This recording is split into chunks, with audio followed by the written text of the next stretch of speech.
Sweet Guluva officially publicly confirms his relationship, and he's telling us it is going to thrive outside. And guys, that's not just all.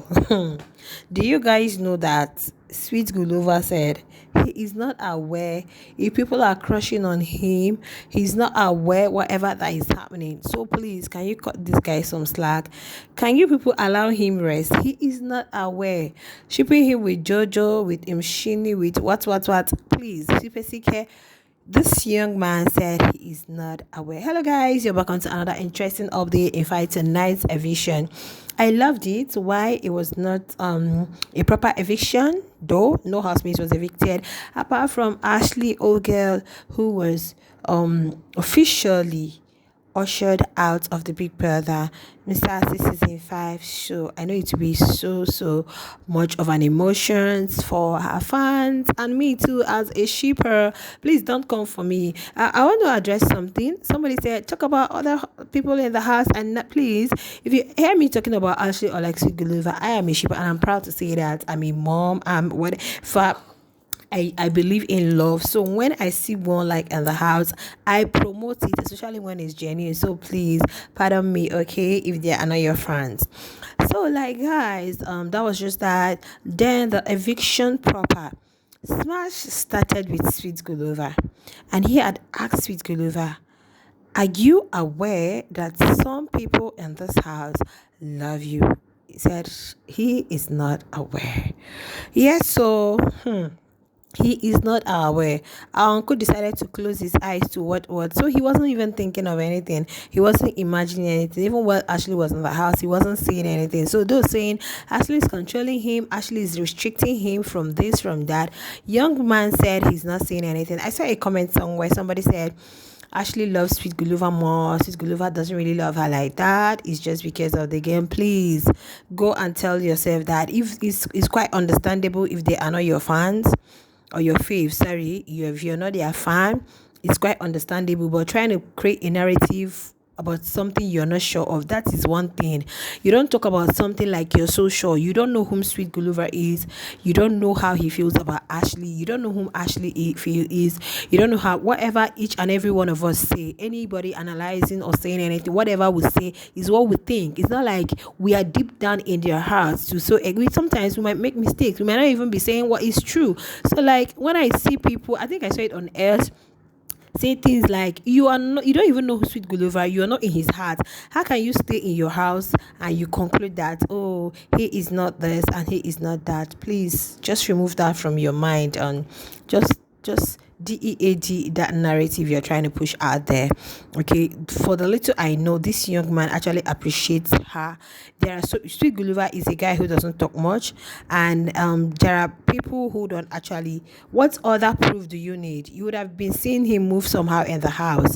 What other proof do you need? Because he is not more of a talking type or telling you, "Oh, I do this, I do that." He's more of an action type, and we saw it in all of his actions. So don't come to tell us the love is mutual. It is mutual.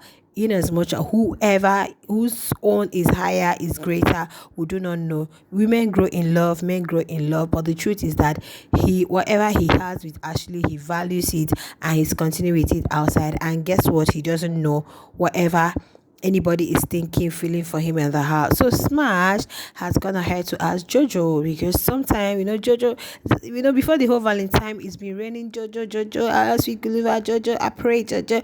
At a time, Mandy and Pilile had to have a conversation, and they were like, no, when you look at Sweet Gulliver and Ashley, wow, he's a match made in heaven. They were even hyping Sweet Gulliver, whoa, he's so cute, get you a man like him and all of that. So they were even they are going to talk to Jojo, because these two live in their own world. These two, there is really something special between them. There is a special bond.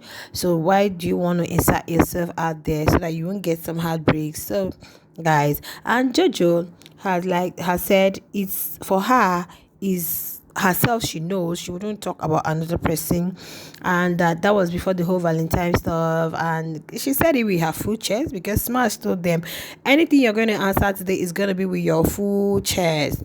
And she had said that, Sweet Guluva is what. I know you guys said it, I know you guys saw it, but if you did not, she was trying to, like, he's this, he's that, he's, like, guys, just for the fun of it. Meanwhile, while this whole conversation was going on, Shini was like doing some gestures like, no, it's not true, but we saw it last night.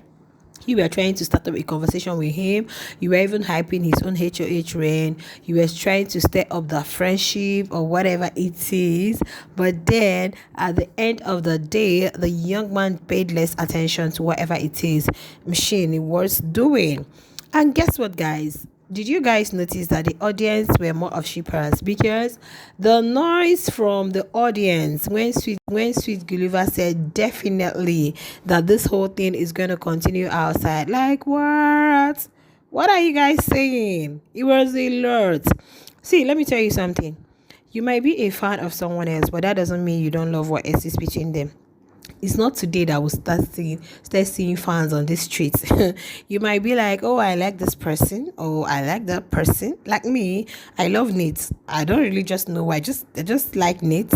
She's not the only one. There are lots of them I love in that house, but it's just that I think I love whatever it is that goes on between herself and Beekay. The way they respect each other, the way they don't try to allow whatever, no matter how Beekay strays, he doesn't really allow it come between whatever it is that exists between himself and Nate. Those things, I love it, I value it so much. So, like, guys, I'm not here to I'm not the type that does not love. I love love. Okay, now, you guys, after Jojo said that, Smash had gone to Nshini. Between Beekay and Uyanda, who are you gonna save? Who are you gonna like? And she chose Uyanda.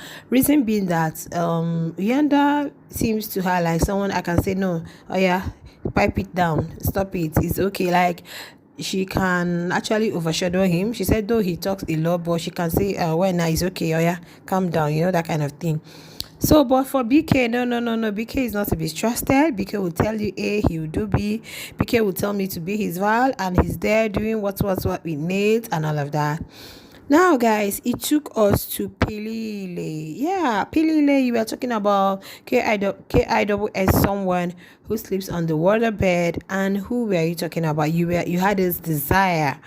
Pilila said, no, it was never a desire. It was just a thought because I was on a hot seat. You guys know what happened on Saturday. And I think that was on Friday here at the Valentine Day. So it was like a hot seat and I had to like answer Sweets. And I'm like, I remembered sometimes she said she was choosing Sweets as her Valentine. So the whole thing didn't really add up to me. Well, it's just for the house, okay? Sometimes once the show ends, everything ends. That house is not easy, okay? It's not really easy. Now, guys, it's not an easy thing. Shwenza and Blue Ivy were there today. They were present, just like we had Lerato last week, right? Okay, but before then, Beekay had to answer some things. Smash was asking him who did you KIWS and the jacuzzi and the bedroom and the lala and the la, and who is this? Like, Nate was shocked the way she opened her mouth. Like, is it real? Coming to Muzi Tembuzi, is that a triangle formed between Nsuku, yourself, and Beekay? Muzi said, nah, he doesn't really see it as that. Coming to your current HOH, Swiss. Now, Swiss was asked to rate himself, his leadership, from on a scale of 1 to 5. And the young man gave himself 5/5. But I think Smash needed more clarity, and he wanted to know from the housemates. He had asked Mandy Hagan, who trusts housemates not to say whatever it is in the presence of that person. They are definitely going to say behind it. And Mandy was like, no, it's the same thing, 5/5. And Sweet, no, Smash had also asked her, can you tell me the housemates who have changed for the worst? She said, no one has changed for the worst, but some has changed for the good. And she mentioned Sweet. I'm like, okay, okay. So later, fast forward to, I don't know if there's anything I'm actually missing. I don't know if there's anybody that I didn't really move to. I didn't really ask questions. Okay, please, is Melino in that house? Please, they should start asking Melino questions so that we can, you guys know. Okay, so later, I think the friends had the opportunity, their questions were read out, and Sweet has asked that Shuenza asked his questions, and Shuenza's question was for Nate. In fact, when Shuenza stood up, I thought Shuenza was going to ask Nate about her sexuality and all of that, because you can't be here and we are seeing different things in the house. But no, because you guys know whom Shuenza, where he stands. But then what Shuenza asked was about asked Nate if she is really controlling BK, or is she trying to shield him from the others, or are you trying like be controlling and make him just to yourself. And Blue Ivy, her own question was for Nsuku. Ask Nsuku if she has gotten the chance to evict any of the housemates. Who is it gonna be?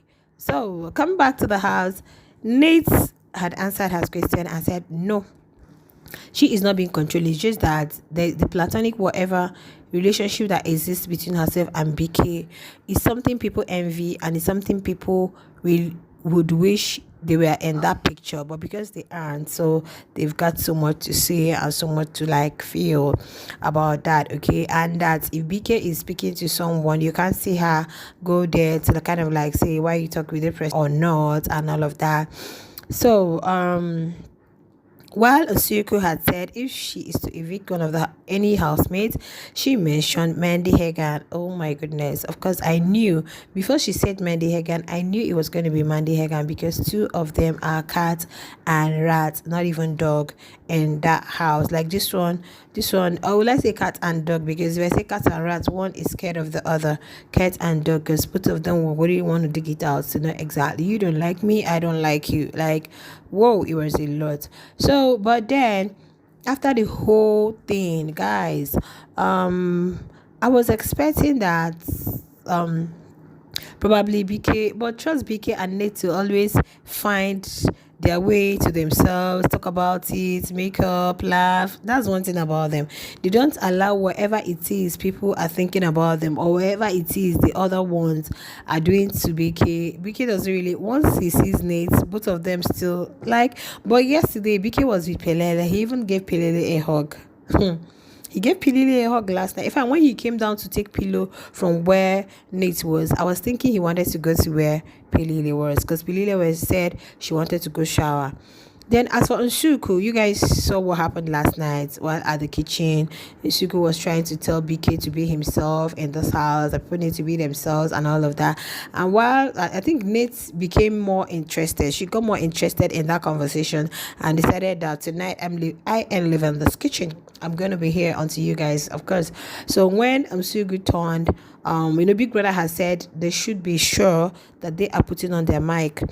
So when Mshini had turned and saw that Nate was actually standing behind her there, she didn't really have much to say again. So she just stood BK. He should be himself and the house. I'm like, Yusuko really likes BK, because even after the whole thing, she was like, let them take a picture. They were taking the picture together and all of that. Guys, but then I don't know if BK and Nate had conversation, because after the show I've been here trying to update you guys. Of course, I'll go know what exactly is happening, but I think they had this gathering. I don't actually know what the housemates are talking about. Now, if I forgot to say something is going to be happening within this week, I think I'm going to put it out properly tomorrow. That was what Smash said, because they were talking about, oh, this the way they were hyping tonight's eviction. I thought they were bringing in new housemates. I thought there was going to be disqualification, eviction. Like I was just scared. What's happening? But then Smash has said this week they have a boiler room, and there's going to be mystery letters in the house. So if you actually find the mystery letter, I don't know, we are going to see how it's going to happen. So the person that gets it, or you go to the boiler room, and I think that boiler room will still have to be like Lerato and Lema fit room, and nobody knows what the twist is actually going to give. Guys, a lot happened. So after the whole thing, whoa, BK, Usuku, and Umshini. In fact, they decided to talk to BK, and Usuku was trying to clear, telling BK, this is why I think Nate is controlling, and Umshini to like, guys, it was a whole lot, but yeah, that's it for that. All right, guys, share your thoughts in the comments. Okay, from beginning to end of this particular video, I hope you didn't skip any part. Please make sure you watch all and share your thoughts in the comments. I do not skip my words. I'll see you guys in my next video. Bye.